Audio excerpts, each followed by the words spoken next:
So hello everyone, welcome back to my YouTube channel Shraddha Sharma पाठशाला।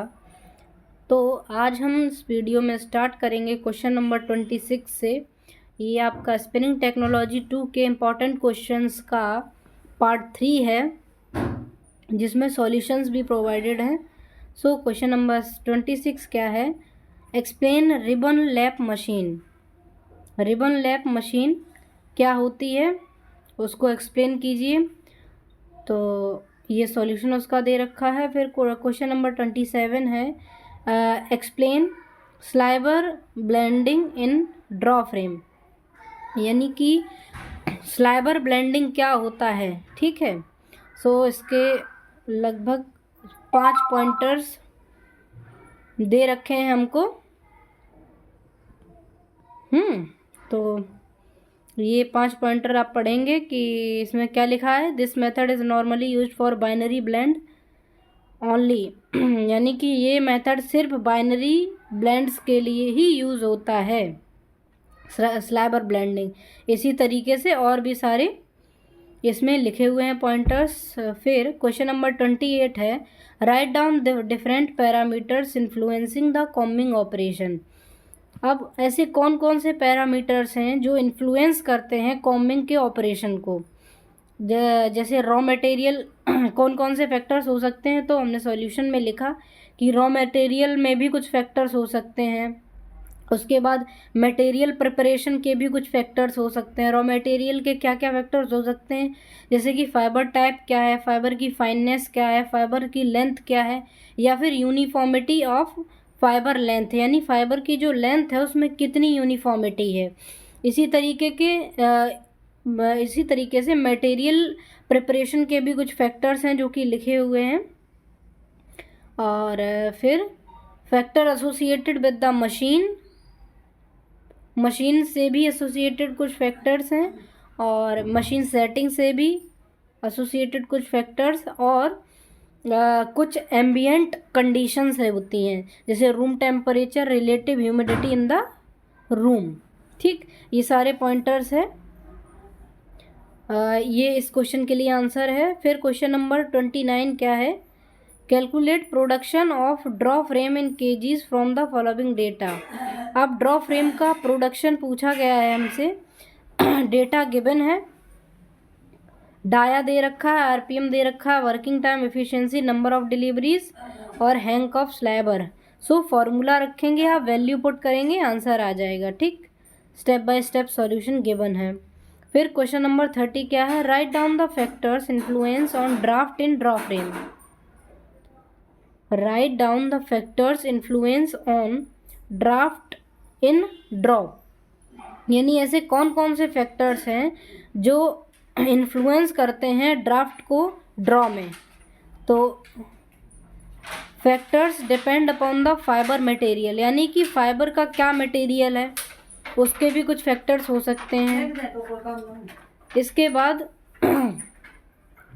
कुछ हमारे फाइबर के क्या क्या फैक्टर्स हो सकते हैं, कि जैसे कि length of the fibre, fibre की लेंथ क्या है, compactness of the fibre strand, या फिर ये कह सकते हैं कि जो फाइबर स्ट्रैंड की क्या कॉम्पैक्टनेस है, कितना कॉम्पैक्ट है, कितना टाइटली पैक्ड है, उसको कहते हैं कॉम्पैक्टनेस। ठीक है, या फिर कह सकते हैं हम कि और क्या फैक्टर्स हो सकते हैं, factor dependent upon the drafting arrangement, यानी ड्राफ्टिंग अरेंजमेंट कैसा हो रखा है वो भी कुछ फैक्टर्स हो सकते हैं। जैसे कि उसमें क्या है, जैसे कि डायामीटर ऑफ द रोलर्स के क्या क्या डायामीटर्स हैं, hardness of the top roller की क्या हार्डनेस है, या क्लैंपिंग डिस्टेंस कितना रखा गया है।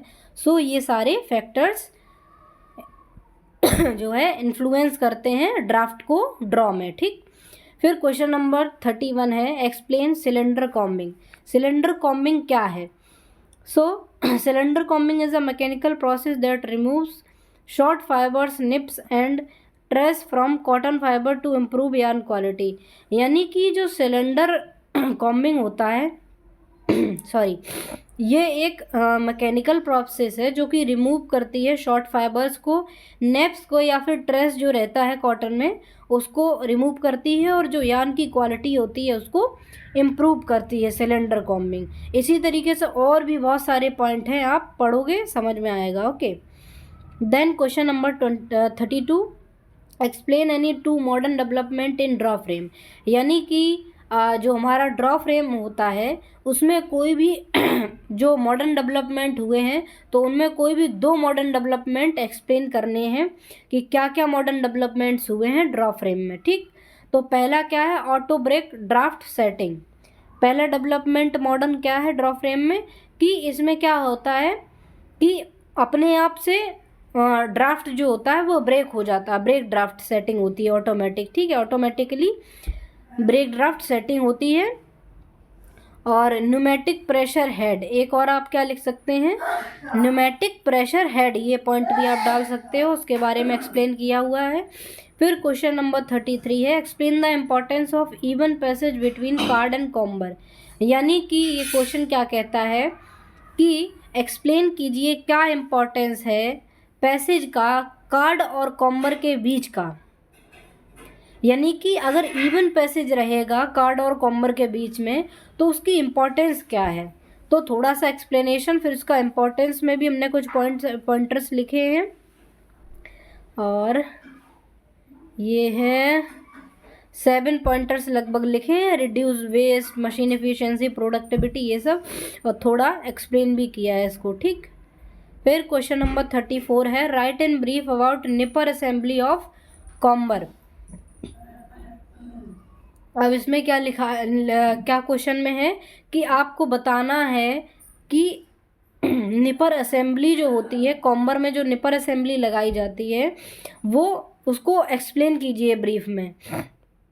तो हमने आंसर में दे रखा है, modern design of nippers give better grip to lap sheet. यानी कि जो मॉडर्न डिज़ाइन है निपर्स की, यानी जो नई डिज़ाइंस निपर्स की आई हैं वो क्या देती है, ग्रिप देती है लैप सीट को, अच्छी ग्रिप देती है जो लैप की सीट रहती है उसको। डबल क्लैंपिंग पॉइंट, इसमें क्या होते हैं, डबल क्लैंपिंग पॉइंट होते हैं, जिससे कि क्या होगा, जो स्लिपेज है वो कम होगा। No slippage of lap sheet, यानी कि स्लिपेज नहीं होगा।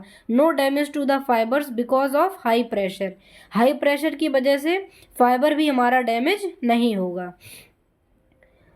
ये उसका 5th पॉइंट है। फिर इसके बाद question number 35, state the principle of drafting. अब ड्राफ्टिंग का क्या प्रिंसिपल है, ठीक, ये भी क्वेश्चन पूछते हैं। सो ड्राफ्टिंग क्या है, drafting is the process of alternating और decreasing the weight per unit length of the sliver. ड्राफ्टिंग में हम क्या करते हैं, जो हमारा स्लाइबर का जो वेट रहता है उसको डिक्रीज करते हैं, वेट पर यूनिट लेंथ है ना, हर यूनिट लेंथ पे वेट को डिक्रीज करना ही क्या कहलाता है, ड्राफ्टिंग कहलाता है। यानी कि मान के चलिए कि if the weight per unit length of the sliver after drafting reduces from 100 gram to 10 gram, यानी कि ड्राफ्टिंग के पहले किसी भी स्लाइबर का जो वेट पर यूनिट लेंथ है वो है 100 ग्राम पर ग्राम, ठीक है, और ड्राफ्टिंग के बाद आफ्टर ड्राफ्टिंग कितना हो गया उसका 10 ग्राम्स, ठीक। Then it has been given a draft of 10, तो इसका मतलब क्या हुआ कि आपका ड्राफ्ट कितना आएगा 10। अब उसके 2 फॉर्मूले लिख रखे हैं ड्राफ्ट के, वो आप पढ़ेंगे आसानी से आपको आ जाएगा। ओके, सो आई होप कि आज का वीडियो आपके लिए हेल्पफुल रहा होगा। Thanks for watching.